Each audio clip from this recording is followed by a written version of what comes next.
Secretary Caroline Leavitt says President Donald Trump's tariffs will take effect immediately after he unveils them at 4 o'clock tomorrow afternoon. She says the announcement will go down as one of the most important days in modern American history. American workers and businesses will be put first under President Trump, just as he promised on the campaign trail. The president's historic action tomorrow will improve American competitiveness in every area of industry, reduce our massive trade deficits, and ultimately protect our economic and national security. President Trump's economic vision is rooted in common sense.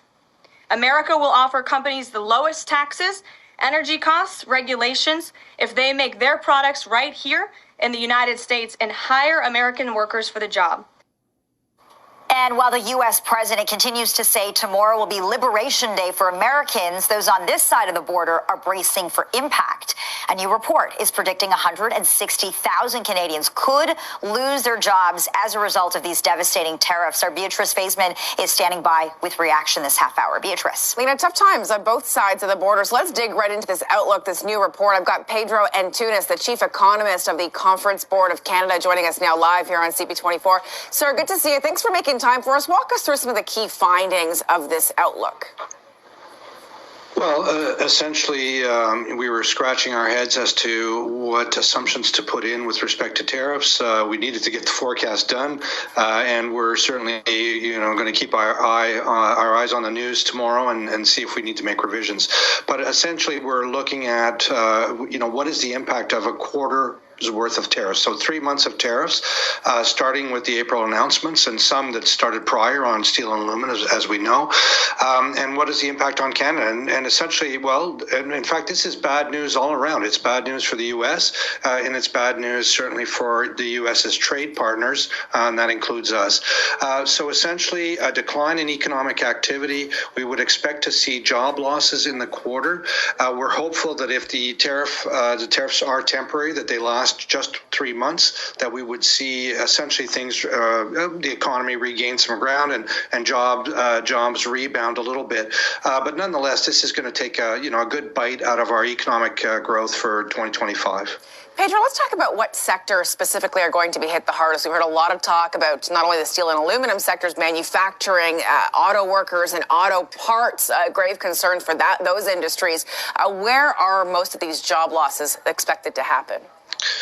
Yeah, well, I think, nobody escapes here. This is just a bad news story all around. This is going to cause inflationary pressures across the board, so that affects all consumers.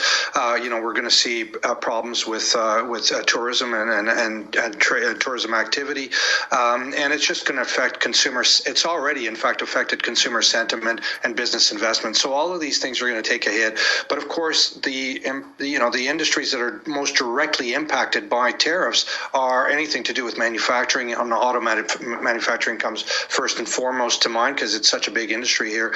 There's just no way we can compete with these kinds of tariff levels on, essentially the production that we supply. Or tariffs. A warning to all investors. The largest wave of tariffs in a single day in the U.S. is about to hit the market, and stocks are already crashing in real time. Donald Trump has been discussing this so-called Liberation Day for weeks, which is supposed to take place on Wednesday, April 2nd. And because of this, the Economic Uncertainty Index has reached new highs not seen since the 2020 lows during the pandemic, and stocks are trading like we're deep in a recession. But is this sell-off justified? Well, for starters, it's important to note that many tariffs have already been put in place, like 25% on all steel and aluminum, 25% on most Canadian goods, and 20% on many Chinese goods. And the big changes on April 2nd will be the 25% auto tariffs and 25% on all countries who purchase Venezuelan oil. And because of this, countries like China, Mexico, Canada, and the EU have all announced plans for reciprocal tariffs, causing the largest trade war in U.S. history, where the average U.S. tariff rate is already up to 8%, the highest since 1970. So what does all of this mean for your portfolio? Well, it's no secret that this sell-off has already caused extreme fear and panic, and with consumer confidence trailing at 2008 highs, it makes me think that we're closer to a bottom than we are to a top. And although Trump threatens Iran with bombings like they've never seen before unless they accept a nuclear deal. Are we heading for war with Iran? This is absolutely shocking. I mean, when a world leader openly threatens bombings of unprecedented scale, it's not just a warning, it's a direct challenge that could trigger a global chain reaction. And Iran isn't the type to back down. They've already signaled retaliation. This kind of escalation risks pulling in regional powers like Israel and Saudi Arabia, and even global players like Russia or China. And the ripple effects would be massive: economic collapse, energy crises, millions of lives disrupted. But the scariest part, once this starts, it's almost impossible to control. Are we really prepared for a war that could reshape the entire world order? Trump threatens Iran. So these guys had it. I will be a vice president who never forgets where he came from.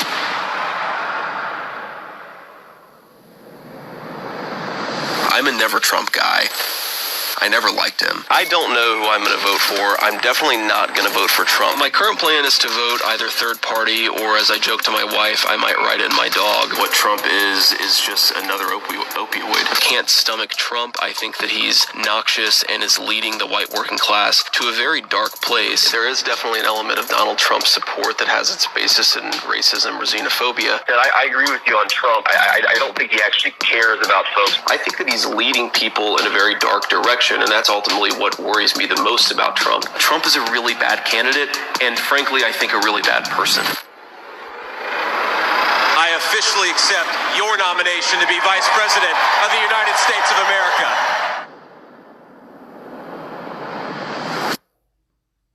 Our freedoms. And we're marching for our freedoms, and we're marching for immigrants to make sure they have the same rights that we do. They do have human rights, and that's why we're here. Black people, Latino people, we are the backbone of this country. Our labor built it. Our culture shaped it. We must demand immigration reform that is fair, humane, and just. Immigrants don't take from America, they build America. We're marching for our freedom. I'm a bit surprised no one mentions here that the United States have also withdrawn from the Human Rights Council of the United Nations. This makes the world, for all Europeans, a more dangerous place. I'm not surprised, of course. I mean, we're speaking in the end of a country whose governments have illegally abducted people, tortured them in secret prisons throughout the Middle East, killed children, bombed weddings from Iraq to Afghanistan.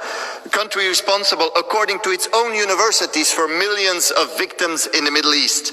We're speaking about a government that's actually today, currently pushing, supporting genocide, supporting the deportation of millions of Palestinians, the country blocking the Cuban people from getting the medical equipment they need and deserve, a country imposing sanctions on working class families throughout the world just because they disagree with their government, and a country currently mass deporting working class families from the United States.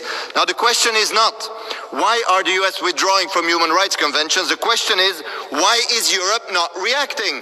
Do we think this is a good thing? Are we afraid to stand up? Or is this the true face of this union, not fighting for global human rights, but for corporate interests and profits of nuclear deal? Iran has threatened the US with a firm and immediate response if Donald Trump bombs the Islamic State over the breakdown of nuclear deal talks. The Iranian Foreign Ministry said it sent the warning after Trump vowed to bomb Iran like never before if the regime didn't strike up a new nuclear deal. The warning was in a note handed to a Swiss diplomat by an Iranian spokesperson who condemned and dismissed Trump's statements on the nuclear deal. According to Iranian officials, the note made clear they would respond decisively to any threat from the US. It has almost been a month since President Trump slapped Iran with a 2-month deadline for Iran's Supreme Leader, Ayatollah Ali Khamenei, to engage in negotiations. Trump had warned of devastating consequences if Iran chose to ignore this and advance its nuclear program.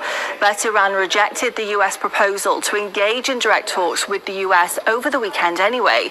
Trump then responded by ripping into the regime and threatening to strike Iran. Iran's Supreme Leader then responded to Trump's threat, saying the US would receive a strong blow if they decided to act. They threaten to attack us, which we don't think is very probable, but if they commit any mischief, they will surely receive a strong reciprocal blow. If they are thinking of causing sedition inside the country, as in past years, the Iranian people themselves will deal with them.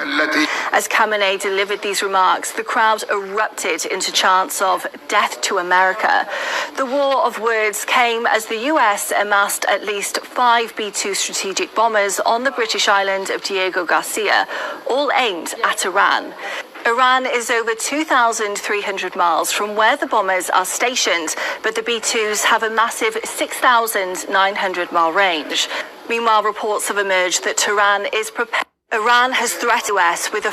مواضع ما همه بدانند مواضع ما همون مواضعی است که بود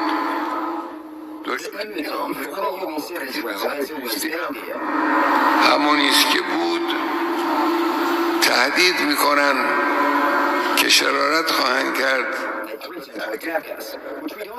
شرارتی انجام بگیره ما خیلی اطمینان نداریم احتمال از بیرون شرارتی انجام بگیره اما اگر